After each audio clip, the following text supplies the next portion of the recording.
नमस्कार, स्वागत है आपका जीजेएन न्यूज़ की एक और ख़ास ग्राउंड रिपोर्ट में। आपके साथ मैं हूं गणेश। इस वक्त जीजेएन न्यूज़ की मौजूदगी हल्द्वानी पार्क में है। जिस प्रकार से आप जानते हैं, हल्द्वानी में उपनल कर्मचारी लंबे समय से मांगे उठाते रहे। कैमरा पर्सन को पीछे की तस्वीर आपको दिखाएं। जिस प्रकार से आप तस्वीरों में यहाँ पर देख पा रहे हैं, इस वक्त तमाम उपनल कर्मचारी हल्द्वानी के बुद्ध पार्क में जुटे हुए हैं। यहाँ पर अपनी मांगों को उठा रहे हैं। जिस प्रकार से लंबे समय से उपनल कर्मचारियों की मांगे रही है कि नियमितीकरण किया जाए उनका, जिस प्रकार से वो काम करते हैं। तो जो बाकी कर्मचारी हैं, क्योंकि वो समान काम करते हैं तो समान पे हो उनका नियमितीकरण किया जाए, क्योंकि इतने साल सर्विसेज देने के बाद भी उपनल कर्मचारी उनको नियमित नहीं किया गया। इसके साथ ही उन्हें जो दूसरे कर्मचारियों को सुविधा मिलती है वो उपनल कर्मचारियों को नहीं मिलती। इसको लेकर उपनल कर्मचारी लंबे समय से जो अपनी आवाज़ करते हैं, चाहे वो आधे कुछ समय के धरने पे अलग अलग मंचों से बात करते। कई बार उन्होंने सुशीला तिवारी अस्पताल में प्राचार्य से भी संबंध में मुलाकात की। अलग अलग मंचों से उपनल कर्मचारी अपने आवाज़ उठाते रहे हैं। अगर बात करूं राजधानी देहरादून की भी, तो वहाँ भी उपनल कर्मचारी बड़ी संख्या में जो है लगातार धरना प्रदर्शन में बैठे हुए हैं। आज बुद्ध पार्क में उपनल कर्मचारी यहाँ पर पहुँचे हुए हैं। लगातार अपनी नियमितीकरण की मांग को लेकर वो उठाते रहे समय पर। इस खास ग्राउंड रिपोर्ट में आपको तमाम झलकियाँ दिखाएंगे। साथ ही जो कर्मचारी मौजूद हैं उनसे बात करते हैं किस प्रकार से जो नियमितीकरण की मांग है वो लंबे समय से उठाते हैं। क्या कुछ वो चाहते हैं सरकार की तरफ से फैसला लिया जाए, और जिस प्रकार से सरकार ने भी हाल ही में एक आदेश जारी किया है उसको लेकर भी उनकी राय जानेंगे। तो चलिए बिना किसी देरी के तमाम कर्मचारियों से बात करते हैं। नमस्कार सर, आपका नाम? मेरा नाम प्रताप सिंह बोरा है। जिस प्रकार से तमाम उपनल कर्मचारी यहाँ बैठे, आप लोग लंबे समय से अपनी मांगों को लेकर जो है अपनी आवाज उठाते रहे। आज आप ये लोग यहाँ पर आए, जनता को बताइए क्या कुछ आपकी मांग? हमारी मांग है नियमितीकरण और समान कार्य समान वेतन। सरकार से हमने पिछले 1.5-2 सालों से हमारी जो वार्ताएं चल रही है लगातार, इसमें माननीय मुख्यमंत्री धामी ने स्वयं अपने मुख से कहा है कि इनको नियमितीकरण की हम चरणबद्ध करवाएंगे और उसके बाद एक ऐसा कमेटी बैठा लेंगे कि जिसमें इन लोगों का नियमितीकरण और समान कार्य समान वेतन जल्दी से जल्दी इन लोगों को दिया जाए। लेकिन आज तक मैं धामी जी से ये पूछना चाहता हूँ कि महोदय, आपने 5 समितियाँ बना दी हैं, उन 5 समितियों का रिजल्ट क्या है? कहाँ है वो रिजल्ट? कहाँ है वो समितियाँ? समिति पे समिति बनाए जा रहे हैं, कर्मचारियों को खाली बरगलाया जा रहा है, उनको झूठा आश्वासन दिया जा रहा है। यहाँ तक कि नियमितीकरण तो बहुत दूर की बात है, समान कार्य समान वेतन तक नहीं दिया गया आज तक। सर, जिस प्रकार से भी हाल ही में सरकार ने एक फैसला दिया है कि अभी हड़ताल पर फिलहाल प्रतिबंध है, इस तरह का आदेश जारी किया गया है, ये आपके संज्ञान में है? क्या कुछ इसको लेकर आपके? हाँ, मेरे वो संज्ञान में है।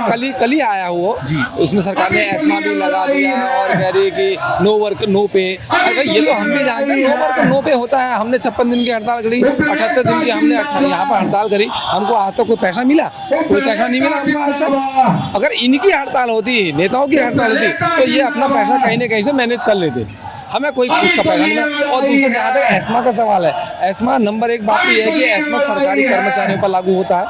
ये जो दैनिक वेतन भोगी है, जो हम लोग रोज का जो कमा रहे हैं, रोज का खा रहे हैं, हम लोग दैनिक वेतन तो है एक तरह देखा जाए तो, मजदूरी तो है एक तरह से, इनमें किसका एस्मा लगेगा? और दूसरी बात यह है कि एस्मा तब लगाया जाता है जब पूर्व नियोजित कार्यक्रम उसके लिए लगाया जाता है। हमारा तो हड़ताल शुरू हो चुकी है, आज इसको 10वां दिन है। या तो हम आज से कोई कार्यक्रम को स्टार्ट कर रहे होते तब सरकार हम पे एस्मा लगा सकती है, रोक सकती है। सर, आप लोग लंबे समय से अपनी मांगे उठाते रहे, तमाम मंचों से अपनी मांगे उठाते रहे, लेकिन अभी भी हम देख रहे हैं जो आपकी मांगे हैं वो नहीं मानी जा रही। लंबे समय से आप लोग संघर्ष कर रहे हैं, क्या कुछ आप कहना चाहेंगे? हम देख रहे हैं यहाँ कर्मचारी कई सालों से जो है वो उपनल के अंतर्गत अपनी सेवाएं देते रहे, लेकिन उसके बावजूद जो आप लोगों की लंबे समय से मांग रही है उसको कहीं ना कहीं जो है उस तरह से सरकार एक्शन नहीं ले रही। मैं उसी बारे में बात करना चाहता हूँ। मुझे खुद इतने साल यहाँ पर हो गए हैं कि मैं 2007 से तो मैं काम कर रहा हूँ। कोरोना वॉरियर के रूप में भी सरकार ने काम करा। सरकार ने जिस वक्त हमको यहाँ पर उत्तर सरकार कि आप हमारे आदमी हैं, आप हमारे राज्य।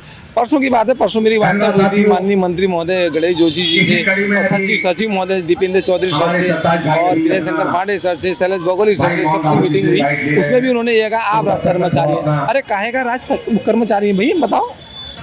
नमस्कार मैम, आपका नाम? मेरा नाम उर्मिला है। जिस प्रकार से आप उपनल कर्मचारी यहाँ जुटे हैं, आप लोग लंबे समय से नियमितीकरण को लेकर अपनी आवाज़ उठाते रहे, मगर सरकार की तरफ से अभी तक कोई ठोस इस मुद्दे पर कार्रवाई नहीं की गई। आज आप लोग बुद्ध पार्क में हैं, क्या कुछ आप कहना चाहेंगे? आज हम विगत वर्षों से उपनल के कर्मचारी, महासंघ के कर्मचारी हम अपनी नियमितीकरण को मांग के लेकर धरना देते आए हैं। हमेशा हमारे साथ सरकार ने छलावा किया है, लेकिन अब हम इस छलावे में नहीं आने वाले हैं। हम अपनी नियमितीकरण की मांग लेके रहेंगे, क्योंकि हम काम करते हैं। हम ये नहीं है कि हम बिल्कुल वो मजदूर आदमी है, काम करते हैं। सरकार को मैं ये कहना चाहती हूँ, ठीक है सरकार धामी जी, अगर आप हमको नियमित नहीं कर सकते या सही से मानदेय नहीं दे सकते हैं, आप कहते हैं हमारे पास वित्त का भार आ रहा है, तो परमानेंट जो कर्मचारी है उनको देने में आपका वित्त भार नहीं बढ़ता। आपकी पेंशन मिलती है, आपका टीए बढ़ता है, तो क्या आपको वित्त भार नहीं पड़ता? जो हम इन मजदूर कर्मचारियों को पैसे देने में आपका वित्त भार बढ़ता है, तो एक अनाउंसमेंट ऐसा करा दीजिए कि गरीब तबके का कोई भी कर्मचारी, कोई भी मजदूर हो, कुछ भी हो, वो आपको वोट नहीं देगा। सब अमीर लोग वोट देंगे। अगर आप इनके वोटों से जीत जाते हैं तो हम इसी में खुश हैं। हम इसी चीज़ में खुश हैं अगर इनके वोटों से जीत जाते हैं। और नहीं तो आप ये घोषणा ये कर दीजिए कि सही है, आप हमारी तनख्वाह इतनी छोड़ कर रख रहे हैं, हमको नियमितीकरण नहीं दे रहे हैं, लेकिन जो आपको राशन, अगर आपको आटा 50 रुपये मिल रहा तो हमें 2 रुपये किलो मिलना चाहिए। जो दूध आपको 60 रुपये मिल रहा, हमको 50 पैसा मिलना चाहिए। सारे सामान को हमारे लिए सस्ता कर दीजिए, हम तब भी इसमें खुश हैं। कुछ तो हमारे लिए कीजिए। आपने तो हमें इस स्थिति में लाके खड़ा कर दिया, ना हम घर के हैं ना घाट के हैं। ये बताइए, हम ऐसे संस्थान में काम करते हैं जहां पर कोरोना काल जैसे समय में हमने अपने बच्चों को दाव में लगाकर ड्यूटी की, हमारे कितने साथी मर गए, उसमें आज तक मर गए। इस हिंदी सरकार ने ये नहीं देखा, अगर इनके घर का कोई मर जाएगा तो इनको कैसा लगेगा? मैं ये पूछना चाहती हूँ। हमने अपने छोटे छोटे बच्चे, दूध पीते बच्चे छोड़े घर में, माएँ रोई। हमने बच्चों को छोड़ के हमने कोरोना में ड्यूटी करी, खाना नहीं खाया क्योंकि बच्चों की याद आती है। अब बच्चे माँ का दूध पीने के लिए तरसते थे, तब भी इन मुख्यमंत्री को शर्म नहीं आई ऐसे मंत्री बनने का। क्या फ़ायदा?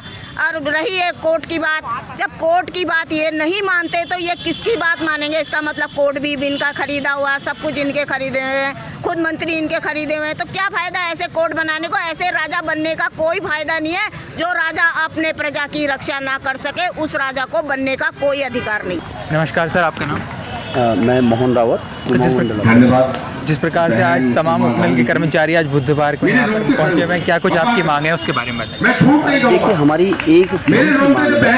2018 से लेकर के 2024 तक जो हाई कोर्ट के द्वारा जो कहा गया, उपमंडल कर्मचारियों को समान वेतन दिया जाए जब तक कि इनका नियमितीकरण न हो। हमारी एक रोड है, 10 तारीख से हम लोग बैठे हुए हैं, महासंघ के साथ हैं। देहरादून में पूरा महासंघ बैठा हुआ है, पूरा कुमाऊं गढ़वाल बैठा हुआ है, हजारों लोग बैठे हुए हैं परेड ग्राउंड में। बट एक सी मांग है हमारी कि जो हमको नियमितीकरण करने के लिए जो सरकार बना रही, नीति बना रही है, उसमें तुरंत अमल किया जाए। प्रथम दिन में 10 तारीख को जो शैलेश बघेल जी जो मुख्यमंत्री के गृह सचिव है, उन्होंने कहा था कि मैं 24 घंटे में आपको जो है समान वेतन दे रहा हूँ। हम लोगों ने उनका स्वागत किया। उसके बाद देखिए, आज 19 तारीख को, कल 19 तारीख की रात्रि को उन्होंने एस्मा लगाने की कोशिश करी हमारे ऊपर। क्यों? कर्मचारी को तोड़ने की कोशिश, ये कर्मचारी को भड़काने की कोशिश है। कर्मचारी ताकि डर भग करके अपने कार्य पर चले जाए। लेकिन महासंघ का जो आदेश है, महासंघ के साथ जो कर्मचारी जुड़े हुए हैं, आप देख रहे हैं बुधवार को मैं सुजला तिवारी के साथ साथ अन्य विभागों से कर्मचारी आए, ये सारे के सारे तब तक नहीं हटेंगे जब तक हम लोगों की मांगे पूरी नहीं होंगी। इससे ज़्यादा मैं कुछ नहीं। सर, इससे पहले भी उपमंडल कर्मचारी समय समय पर अपनी मांगों को लेकर अलग अलग मंचों से अपनी आवाज़ उठाते रहे हैं, लेकिन अभी तक हम देख रहे हैं इतना लंबा संघर्ष आप लोग इतने समय से कर रहे हैं, लेकिन अभी तक भी जो है आपकी मांगे जो है कहीं ना कहीं सरकार पे एक्शन नहीं। देखो, सरकार की जो नीति बन गई है, ये वर्तमान सरकार की नीति है कि कर्मचारी को बरकरार करके चुप कराने की कोशिश। बट अब तो हम कुछ कह ही नहीं रहे। हमने तो कह दिया कि कोर्ट ने जो आदेश दिया, हाई कोर्ट का जो 2 बार आदेश आए, तो आदेश का पालन करो आप। हम तो एक्स्ट्रा कुछ मांग ही नहीं रहे आपसे। भाई, आपने खुद सरकार से, कोर्ट से आपने ये कह दिया कि हम इन कर्मचारियों का देख रहे हैं, हम कमेटी बना रहे हैं। कौन सी कमेटी बन रही है आपकी? 1 साल हम तो सीधे कहते हैं कि आज कोर्ट को आज फैसला सुनाना है।